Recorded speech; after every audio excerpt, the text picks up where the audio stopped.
dia, galera! Bem-vindos ao Loop Matinal dessa sexta-feira, dia 22 de abril, com as notícias mais relevantes sobre o mundo da tecnologia. Quem fala aqui é o Marcos Mendes, e hoje no seu Loop Matinal do Loop Infinito vou falar dos resultados financeiros do Google e da Microsoft, verificação em 2 etapas na PSN, extensão do Google Inbox para o Chrome, atualização bacana do Translator da Microsoft para o Android, podcasts para todo mundo no app nativo de busca para Android, vídeo conceito do iOS 10, links de apps na Apple TV, finalmente, diretor do FBI comentando o caso de San Bernardino, empresas de tecnologia se unindo contra uma lei mal feita nos Estados Unidos e o fim da possível parceria entre a Apple e a BMW para o projeto do carro. Vamos lá!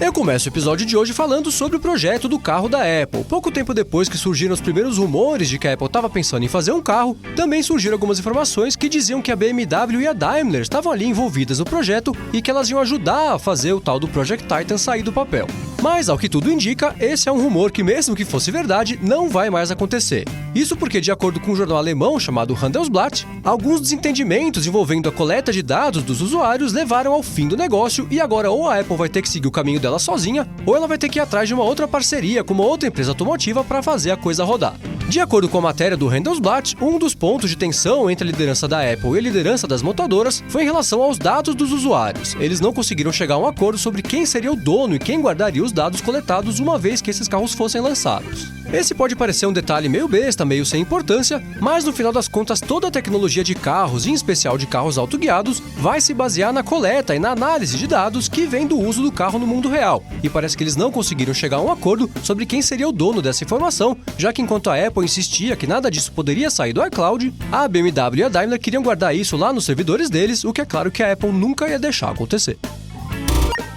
Agora eu vou falar sobre criptografia. Quem acompanha o Loop Matinal deve se lembrar que um dia desses eu comentei aqui sobre um projeto de lei bem mal feito e bem perigoso que tinha sido vazado por um site lá nos Estados Unidos e, basicamente, esse projeto proibia qualquer forma de criptografia sob o controle dos usuários. Assim que esse documento foi vazado, diversos jornalistas e especialistas em tecnologia publicaram matérias apontando os diversos problemas técnicos, jurídicos e até ideológicos que essa lei poderia trazer, e agora algumas empresas de tecnologia resolveram se manifestar sobre o assunto por meio de uma carta aberta endereçada aos políticos responsáveis pelo projeto de lei e assinada por líderes de empresas como, por exemplo, o Google, o Dropbox, o Facebook, o Twitter, a Microsoft e a Apple. Nessa carta, eles dizem que reconhecem que a intenção dos políticos foi boa, mas no final das contas o resultado foi desastroso. Eles dizem que ficaram bem preocupados com a ideia de ter que enfraquecer os sistemas que protegem os usuários contra pessoas mal intencionadas, e eles dizem também que caso essa proposta seja aprovada, o que sinceramente não deve acontecer, os resultados poderiam ser terríveis para todo mundo, graças àquela velha história de que não existe nenhum jeito de fazer só com que as pessoas boazinhas tenham acesso a uma falha de segurança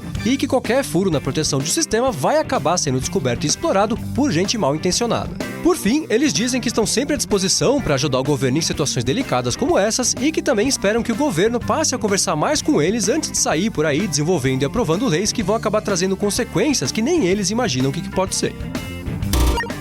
Ainda sobre criptografia, ontem o diretor do FBI conversou com o canal NBC News e disse que o desbloqueio do iPhone de San Bernardino custou muito caro e que o valor é bem mais do que ele vai ganhar de salário durante os 7 anos e 4 meses que ele ainda tem pela frente como diretor da agência. De acordo com o canal, ele ganha aproximadamente $15 mil por mês, o que ao final do período que ele citou dá $1.320.000. Independente do valor que foi pago, uma coisa já é certa, depois de toda essa briga e depois de toda essa grana, agora já se sabe que o iPhone de San Bernardino não tinha nenhuma informação relevante sobre o caso que estava sendo investigado.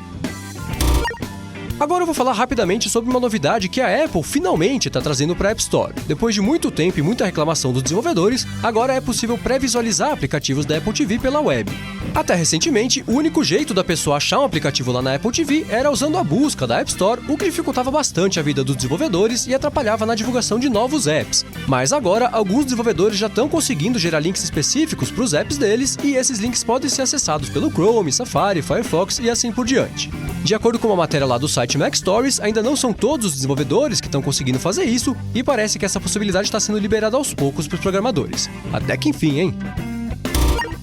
E já que eu falei do Mac Stories, o Federico Vittiti, que é o dono do site, publicou uma matéria com a tradicional lista de desejos dele para a versão do iOS que vai ser anunciada na WWDC, e dessa vez ele trabalhou junto com o designer Sam Beckett para transformar as ideias dele num vídeo conceito que ficou muito legal. O vídeo cobre os principais pedidos do VTIT, que incluem um modo noturno do sistema, um jeito de interagir com a Siri só por texto, notificações mais inteligentes do app de mensagens e a possibilidade também de arrastar textos e imagens entre dois aplicativos do modo de tela dividida, e vale a pena tirar 2 minutos do seu dia para ver o resultado. O VTIT sempre tem umas boas ideias porque pode chegar numa atualização do iOS e depois de ver esse vídeo, tudo que tá lá com certeza também vai fazer parte da sua própria lista de desejos pro iOS 10.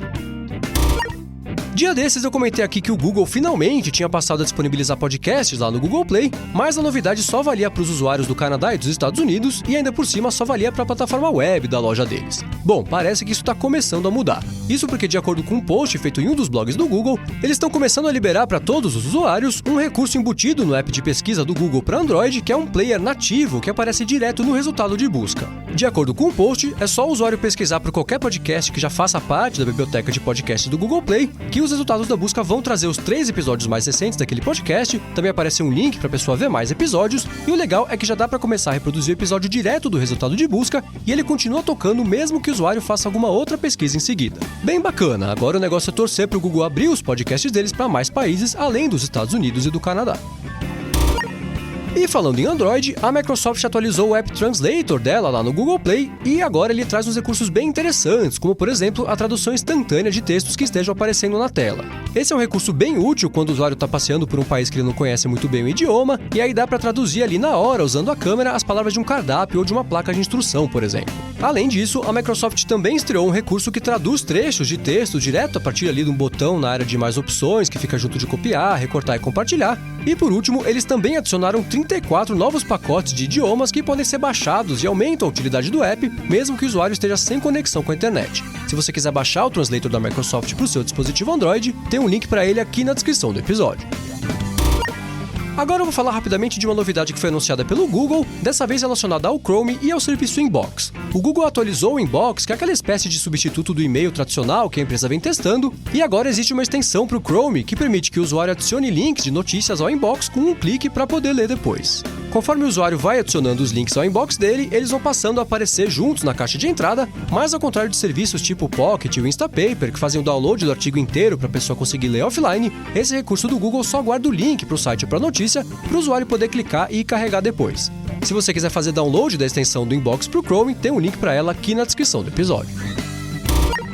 Agora eu vou dar uma dica importante para todo mundo que tem uma conta na PlayStation Network. Demorou muito, mas a Sony finalmente adicionou a possibilidade dos usuários fazerem a verificação em 2 etapas nas contas deles, o que é uma coisa que eu recomendo bastante que você faça. Para quem não sabe muito bem o que significa essa verificação em 2 etapas, ela basicamente serve para que uma conta fique menos vulnerável, de modo que mesmo que alguém consiga a senha da conta, essa pessoa só vai conseguir fazer o login se tiver acesso também a um código que geralmente tem 6 dígitos e que normalmente é enviado para o celular do dono da conta quando ele tenta fazer o login. Esse passo a mais na hora de fazer o login tem sido adotado por todas as empresas sérias que oferecem qualquer tipo de serviço pela web, e agora a Sony finalmente ativou isso lá na PSN. Por isso, caso você tenha uma conta lá, não deixe de ativar essa verificação em 2 etapas, porque esse tipo de segurança nunca é demais.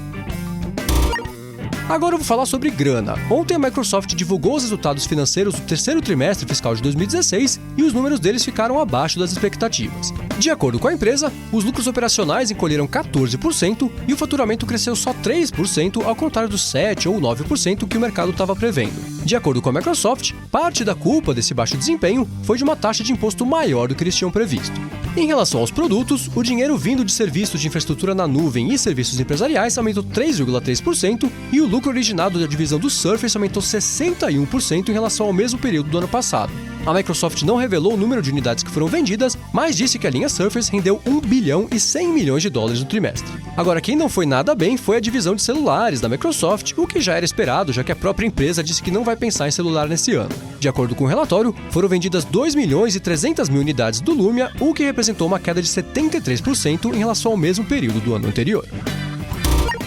E por último, e ainda sobre esse assunto, ontem a Alphabet, antes conhecida como Google, também divulgou os resultados financeiros do último trimestre fiscal e também ficou abaixo das expectativas do mercado, o que na verdade não significa nada, né? Porque parece que nenhuma empresa nunca bate as expectativas do mercado. De qualquer forma, eles reportaram ganhos de 7 bilhões e meio de dólares e lucro de 20 bilhões e 260 milhões de dólares. A expectativa do mercado era de um ganho de 460 milhões de dólares a mais e um lucro de 120 milhões de dólares acima do reportado. Por conta dos números do relatório, que se você quiser ler está aqui na descrição do episódio, ontem as ações da Alphabet caíram quase 6% nas negociações que acontecem depois do fechamento do pregão da Nasdaq e a expectativa é que ela continue operando em baixa hoje durante o dia.